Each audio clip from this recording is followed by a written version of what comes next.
Good morning friends, welcome in math with TR YouTube classes. दोस्तों आज हम बात करेंगे आरबीएससी क्लास 10th है उसकी एक्सरसाइज नंबर 16.1, ठीक है, जिसका नाम है दोस्तों पृष्ठीय क्षेत्रफल और आयतन, surface area and volume. Okay, देखिए आज का जो टॉपिक है उसमें हम बात करेंगे जो त्रिविमीय आकृतियां है। कौन सी है? त्रिविमीय। त्रिविमीय मतलब थ्री डायमेंशनल, जो थ्री डायमेंशनल जो शेप्स है उनके बारे में हम आज बात करेंगे। क्लियर है? एक होता है हमारे पास द्विविमीय, एक होता है त्रिविमीय।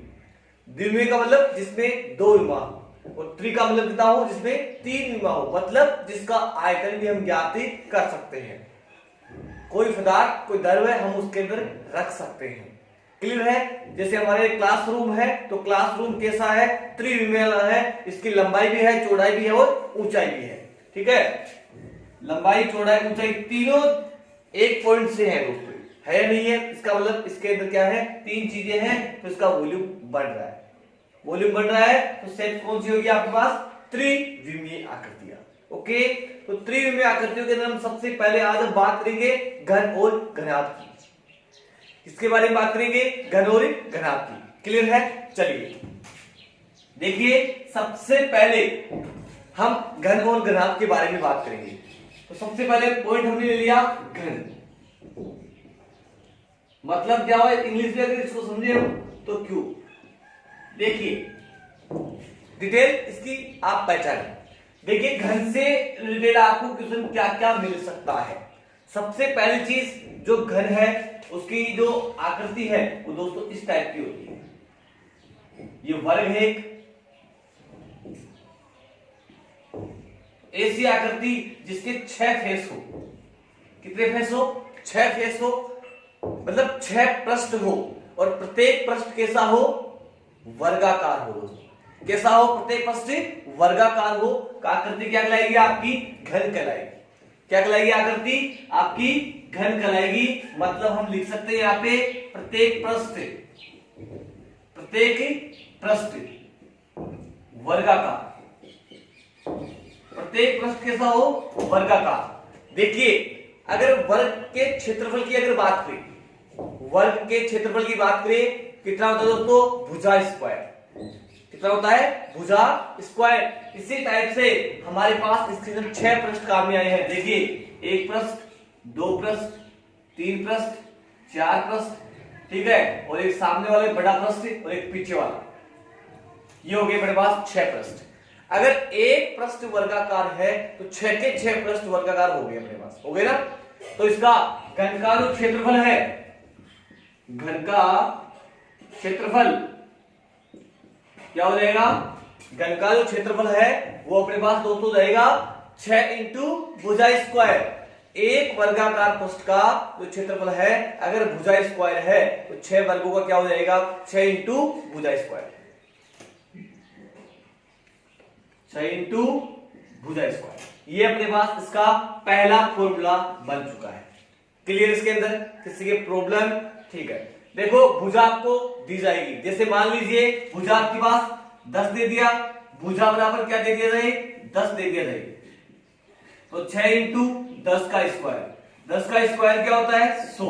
100 को 6 से गुणा कर दो, 600 सेमी स्क्वायर। क्या आ गया दोस्तों? 600 सेमी स्क्वायर। इस टाइप का क्वेश्चन आपको एग्जाम में मिल सकता है। क्लियर है? चलिए नेक्स्ट अगर बात करें घन का आयतन, इसकी बात करें घन का आयतन। देखिए घन का आयतन, देखिए घन का आयतन क्या होता है। देखो दोस्तों, वैसे अगर आयतन की अगर बात करें तो एक बेसिक फॉर्मूला होता है। देखिए बेसिक फॉर्मूला क्या होता है? आयतन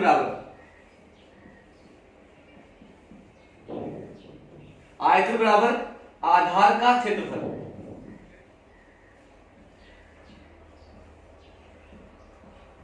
इंटू ऊंचाई। देखिए आयतन बराबर क्या होता है? आधार का क्षेत्रफल इंटू ऊंचाई। ओके, आधार का क्षेत्रफल, तो इसी का आधार वर्गाकार है दोस्तों। घन का जो आधार है वो कैसा है, वर्गाकार है, तो वर्ग का क्षेत्रफल क्या होता है, भुजा स्क्वायर। ओके, और ऊंचाई भी क्या है इसकी, भुजा है, तो भुजा स्क्वायर इंटू भुजा। ओके, तो भुजा स्क्वायर इंटू भुजा। क्लियर चीज, भुजा स्क्वायर को भुजा से गुणा कर देंगे तो आपके पास क्या हो जाएगा, भुजा क्यू हो जाएगा। क्लियर है चीज, तो आपके दिमाग में ये फॉर्मूला फिट होना चाहिए। अगर हमें किसी का आयतन निकालना है, बेसिक फॉर्मूला क्या होता है, आधार का क्षेत्रफल। क्या होता है, आधार का क्षेत्रफल इंटू ऊंचाई। ओके, तो देखिए हमारे पास जो घन था, उस घन का जो प्रत्येक पृष्ठ अगर वर्गाकार है, वर्ग का क्षेत्रफल क्या होता है, भुजा स्क्वायर, और ऊंचाई क्या है इसकी, भुजा। मतलब हुआ क्या, भुजा स्क्वायर इंटू भुजा, भुजा स्क्वायर इंटू भुजा बराबर क्या हो गया अपने पास, भुजा क्यूब। ओके, तो घन का आयतन दिमाग में फिट कर लीजिए, क्या होता है, भुजा क्यूब। नंबर 3 अगर इस फॉर्मूले की बात करेंगे, मतलब घन का विकर्ण। अगर हमारे पास कोई ऐसी शेप हो जो घनाकार हो, उसमें हमें मैक्सिमम लेंथ, अधिकतम लंबाई की कोई छड़ रखनी है, कोई रोड रखनी है, ठीक है, तो वहां काम में आएगा दोस्तों आपके पास उसका विकर्ण। ठीक है, उसका डायगोनल आपको काम में आएगा। तो घन का विकर्ण देखिए, घन का विकर्ण, घन का विकर्ण है वो होगा आपके पास भुजा √3। क्या होगा, भुजा √3, जो आपके पास भुजा दी गई है उसको √3 से गुणा कर दीजिए। भुजा को आप किससे गुणा कर देंगे, √3 से गुणा कर देंगे, तो आपके पास घन के विकर्ण का फॉर्मूला बन जाएगा। ये 3 फॉर्मूले हैं आपके पास। देखिए घन के अंदर आपके पास कोई संपूर्ण पृष्ठीय और पृष्ठीय नहीं होता है। मतलब आप चाहो कि वक्र पृष्ठीय और पृष्ठीय बढ़ाओ, इस वक्र पृष्ठीय और संपूर्ण पृष्ठ बढ़ाओ अलग अलग, वो चीज इसमें नहीं होता है। रीजन आपका जो घन है वो पूरी तरह से कवर होता है। क्लियर चीज, चलिए ये तो हो गया अपने पास घन के छोटे छोटे फॉर्मूले की बात होगी। ठीक है, एक बार आप इसका स्क्रीनशॉट ले लीजिए। ठीक है, चलते हैं अगले पॉइंट की ओर जिसका नाम है घनाभ। ओके, ठीक है, अगला पॉइंट है आपका घनाभ। तो जो घन है उसकी उसमें थोड़ा सा चेंजिंग। सेकंड पॉइंट है आपका घनाभ, क्यूबॉइड। ओके, अगला पॉइंट हो गया अपने पास घनाभ। देखिए घनाभ में क्या है, घन में था अपने पास लंबाई चौड़ाई ऊंचाई तीनों चीज इक्वल है, बट यहां ऐसा नहीं होगा। क्लियर है, ये चीज यहां ऐसा नहीं होगा, इसमें लंबाई चौड़ाई ऊंचाई तीनों इक्वल नहीं होगी। मतलब ये है कि तीनों चीज में से एक चीज आपकी डिफरेंट होना जरूरी है। अगर तीनों बराबर होगी तो फिर घन और घनाभ में कोई डिफरेंस ही नहीं होगा। इसलिए हम कहेंगे कि तीनों चीज इक्वल नहीं हो सकती है। हाँ, दो चीज इक्वल हो सकती है, लंबाई चौड़ाई इक्वल हो सकती है, ऊंचाई लंबाई इक्वल हो सकती है, दो चीज इक्वल हो सकती है, बट तीनों इक्वल नहीं हो सकती। इक्वल होते ही तीनों क्या बन जाएगा, आपका घन की शेप बन जाएगा। ठीक है, तो देखिए दैनिक जीवन में हम काम में लेते हैं घर पे माचिस की डिब्बी, तो काम में लेते हैं तो माचिस की डिब्बी आपका एक घनाभ की शेप है, आपकी एक क्यूबॉइड की शेप है। ठीक है, मकान में काम में आने वाली जो ईंटें हैं वो भी क्या है कि घनाभ की आकृति की है। घर पे जो बॉक्स पड़े हैं, संदूक पड़े हैं, वो भी कैसे दोस्तों आपके घनाभ है। आपके घर में जो कमरे हैं वो कमरे भी कैसे दोस्तों आपके घनाभ की आकृति के हैं। ठीक है, तो घनाभ से आप वाकिफ हो कि घनाभ क्या होते हैं। घनाभ में देखो, ये आपकी एक लंबाई होती है इसकी, ये इसकी चौड़ाई होती है और ये इसकी ऊंचाई होती है। क्लियर चीज, ये तीन चीज होती है, मतलब तीन विमा है इसके अंदर, मतलब त्रिविमीय है, और त्रिविमीय है तो आयतन ज्ञात कर सकते हैं। क्लियर है, चलिए बात करेंगे सबसे पहले। देखिए इस घनाभ का जो प्रत्येक पृष्ठ है वो एक आयताकार होता है। किस टाइप का होता है, आयताकार होता है दोस्तों। क्लियर है, और आयत का क्षेत्रफल क्या होता है, लंबाई इंटू चौड़ाई। क्या होता है दोस्तों, लंबाई इंटू चौड़ाई होता है। क्लियर है, चलो मैं डायरेक्ट फॉर्मूला आपके पास लिख रहा हूं घनाभ का क्षेत्रफल। ओके, ये लो घनाभ का क्षेत्रफल, एरिया ऑफ क्यूबॉइड, ये हो जाएगा अपने पास LB, मतलब लंबाई इंटू चौड़ाई, प्लस BH, B का मतलब वो है आपका चौड़ाई इंटू ऊंचाई, प्लस HI, तो ये दोस्तों अपने पास हो गया घनाभ का क्षेत्रफल। क्लियर है, बात करेंगे घनाभ के आयतन की। घनाभ के आयतन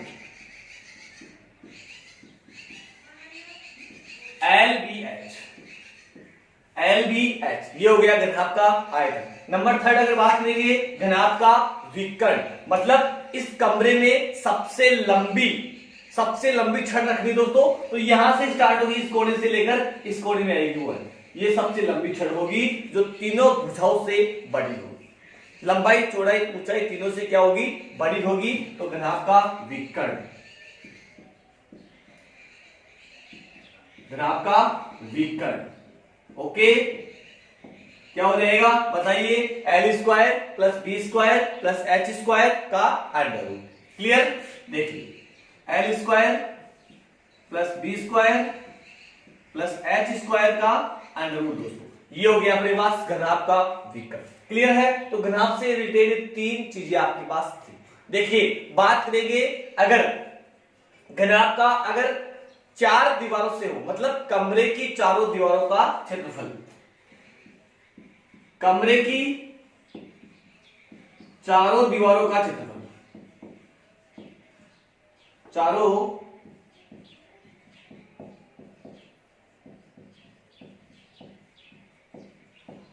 देखिए कमरे की चारों दीवारों का क्षेत्रफल की अगर बात करेंगे तो हमारे पास देखिए कमरे में जो फर्श है ये वाला, इस फर्श को हटा दो, मतलब LB हटा देंगे।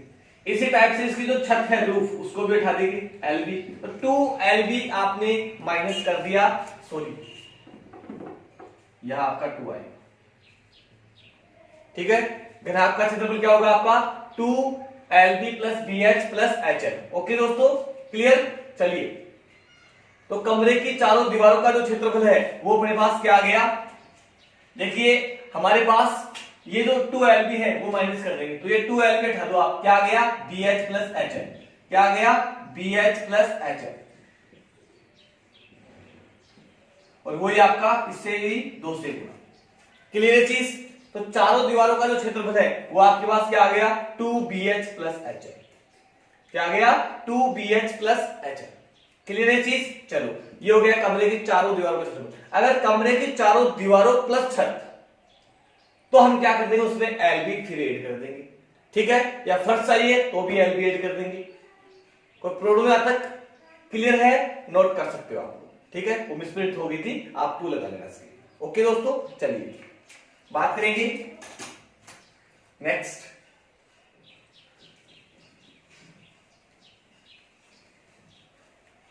देखिए बात करेंगे कुछ क्वेश्चंस को लेकर। ठीक है, अच्छे अच्छे एग्जांपल लेंगे हम। देखिए सबसे पहले इंपॉर्टेंट क्वेश्चन देखते हैं इसके अंदर से। देखो सबसे छोटा क्वेश्चन दे रखे हैं हम, इसके अंदर एक है,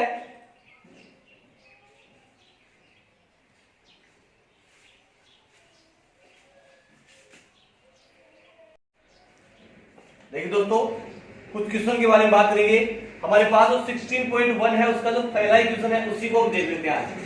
ओके है, देखिए लंबाई दे रखी है घनाभ की आपके पास 12 सेंटीमीटर, L बराबर 12 सेंटीमीटर। ओके दोस्तों, चौड़ाई दे रखी है 9 सेंटीमीटर, B बराबर 9 सेंटीमीटर। ओके, H आपके पास जो हाइट है वो दे रखी है 5 सेंटीमीटर, ये दोस्तों 5 सेंटीमीटर हो गया। ओके, हमें निकालना है संपूर्ण प्रस्थि और आयतन। देखिए घनाभ का संपूर्ण प्रस्थि, घनाभ का संपूर्ण पृष्ठीय क्षेत्रफल क्या हो जाएगा 2 bracket LB plus BH plus HL। Okay, चलिए रख देंगे वैल्यू, तो आपका 2 हो गया, L क्या हो गया 12, B क्या हो गया 9, फिर 9 और H का मान क्या हो गया 5, 5 इंटू 12। क्लियर दोस्तों, देखिए L, B, H इन तीनों का मान हमने रख दिया है, तो 2 इंटू 12 को 9 से कर दो 108। ओके, प्लस 9 को 5 से कर देंगे 45 सेंटीमीटर, और 12 को 5 से करेंगे 12 पंजे 60। क्लियर है चीज, 12 को 9 से कर देंगे 12 को 108, 9 पंजे 45 और 12 को 5 से किया तो अब दोस्तों मेरे पास क्या होगा 60 हो गया। ठीक है, इन तीनों को यहाँ ऐड कर देंगे 108, 45 और 60। ठीक है, 8 और 5 कितने हो दोस्तों 13 हो गए। ठीक है, 6 और 4 10, 10 और 10 20, 20 और 1 21। Okay, 213 into 2। क्लियर है, तो 426। दोस्तों 426 सेमी स्क्वायर आया है, वो घन आपका संपूर्ण पृष्ठीय आया है। ठीक है, घन आपका जो संपूर्ण पृष्ठीय है हमारे पास क्या आ गया 426 सेमी स्क्वायर। तो ऐसे ही क्वेश्चन आपको एग्जाम में मिलेंगे। ठीक है, इजी क्वेश्चन था बिल्कुल। ठीक है, क्वेश्चन नंबर नेक्स्ट बात करेंगे। देखिए तीन घनों की भुजाएं, तीन घनों की भुजाएं क्रमशः 8, 6 और 1। देखो बड़ा अच्छा क्वेश्चन है। ठीक है, एक बार मैं इसको रफ कर देता हूं, नोट करते ना साथ साथ आप लोग। तो ये सेकंड जो क्वेश्चन है वो मेरी और से साथ इस पे फुल पत्ती आप लोग लगा लीजिए, बड़ा ही इंपॉर्टेंट क्वेश्चन। क्लियर है? चलो, तीन घन है, मतलब छोटे छोटे तीन घन है। एक ये घन हो गया, एक ये घन हो गया और एक ये घन हो गया। ओके दोस्तों, ये तीन घन है आपके पास, ये तीन घन है। क्लियर है? तीन घनों है, इन तीन घनों को मिलाकर एक नया घन बनाया गया है। ठीक है, तो अपने पास इसकी जो त्रिज्या, इसकी जो भुजा है, एक की है 8, एक की है 6 और एक की है 8। ठीक है, इन तीनों को पिघलाएंगे और एक नया घन बनाएंगे। तो हम लिखेंगे दोस्तों यहां पे, ठीक है, पहले घन का आयतन, पहले घन का आयतन। ओके, उसके बाद में लिखेंगे दूसरे घन का आयतन, दूसरे घन का आयतन। ओके, फिर लिखेंगे तीसरे घन का आयतन, वॉल्यूम ऑफ थर्ड क्यूब, तीसरे घन का आयतन। क्लियर है चीज? बराबर क्या लिखेंगे? बड़े घन का आयतन, बड़े घन का आयतन। देखो पिघलाएंगे मतलब मेल्टिंग करेंगे इनका। ठीक है, तो पिघला दिया हमने और एक बड़ा घन बना दिया ये लोग।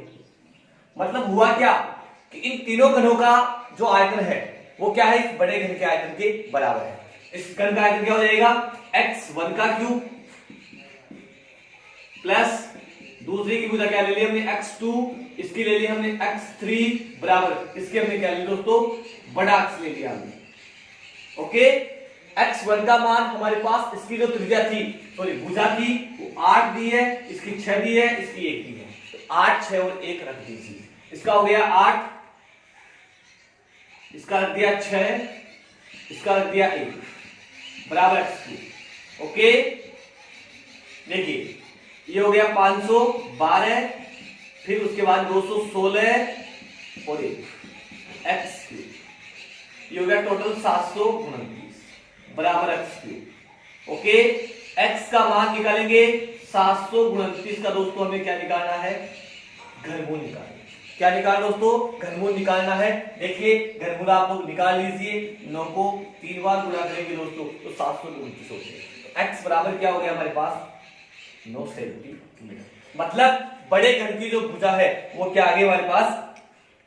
9 सेंटीमीटर। अब हमें निकालना है बड़े घन का संपूर्ण पृष्ठीय क्षेत्रफल। ठीक है, नए घन या बड़े घन बोल सकते हैं इसको, बड़े घन का संपूर्ण पृष्ठीय क्षेत्रफल। ओके, कितना हो जाएगा दोस्तों? 6 इंटू भुजा स्क्वायर, 6 इंटू भुजा स्क्वायर, 6 इंटू भुजा का मान क्या देखा है? 9 का स्क्वायर, 9 का स्क्वायर क्या हो जाएगा? 81। ठीक है, गुणा कर दो और 6 8 48, 486 सेमी स्क्वायर दोस्तों। क्या आंसर आया अपने पास? 486 सेमी स्क्वायर इस नए घन का आयतन आएगा। क्लियर है? बड़ा ही गजब का क्वेश्चन दोस्तों। ठीक है, इससे रिलेटेड आप लोग करना घर पे 8 लेना, 6 लेना और 10 लेना। ठीक है, 3 घन लेना आप लोग, 6, 8 और 10। क्लियर है? और इन तीनों को मिलाकर एक नया घन बनाना और उस नए घन की आप लोग भुजा ज्ञात करना। बड़ा ही अच्छा क्वेश्चन रहेगा आपके लिए। क्लियर है? ओके दोस्तों, तो आज का जो वीडियो सेशन है दोस्तों हम यहीं पे एंड करते हैं। क्लियर है? ज्यादा काम नहीं है आपके लिए, बिल्कुल थोड़ा थोड़ा, बट आप लोग डेली क्लास में। क्लियर है? Thank you. अगर वीडियो पसंद आया तो लाइक कीजिए और दोस्तों शेयर करना बिल्कुल ना भूलिए, शेयर जरूर कीजिए आप लोग। Thank you.